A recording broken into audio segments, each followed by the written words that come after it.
Mysterious night. It was 3 a.m. when Hira's eyes suddenly opened. The room was engulfed in an eerie silence, heavier than usual.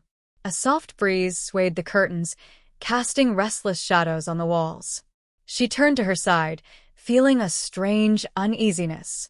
Ignoring it, she removed her blanket and got up. She needed to use the washroom. As she stepped out of the room, everything in the hallway was exactly where it should be. Yet, an unsettling feeling crept up her spine, as if unseen eyes were watching her. Returning to her bed, she quickly slipped under the blanket, covering herself entirely like she always did. But the moment she closed her eyes, a suffocating weight pressed against her chest. It felt as though something invisible was holding her down. Her heart pounded wildly. She tried to push the blanket away, but it felt as heavy as a slab of stone. A desperate sound escaped her lips, but her voice died before it could fully form.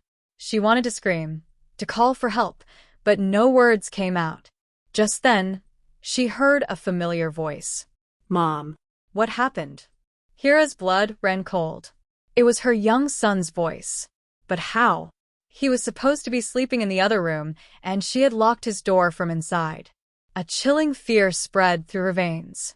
Gathering all her strength, she managed to tear off the blanket and sat up with a gasp, her breathing ragged. She frantically scanned the room.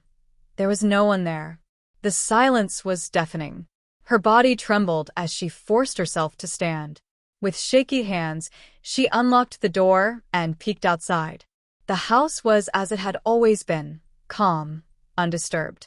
No sign of anything unusual. Yet deep down, she knew something had been there. The next morning, she narrated the terrifying incident to her husband.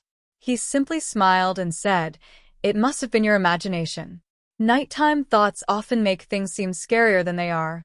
But Hira knew it was not her imagination. Something or someone had been there in the darkness. Who was it? A shadow? A wandering spirit? That question was now etched in her mind forever. Moral of the story. This story teaches us that we should never dismiss someone's experiences as mere imagination, especially when they express fear or confusion. Sometimes, things exist beyond our understanding, and denying them outright may not always be the right approach. It also reminds us that fear often clouds our perception, making reality seem distorted. In difficult moments, one must gather courage and face the unknown rather than succumb to panic.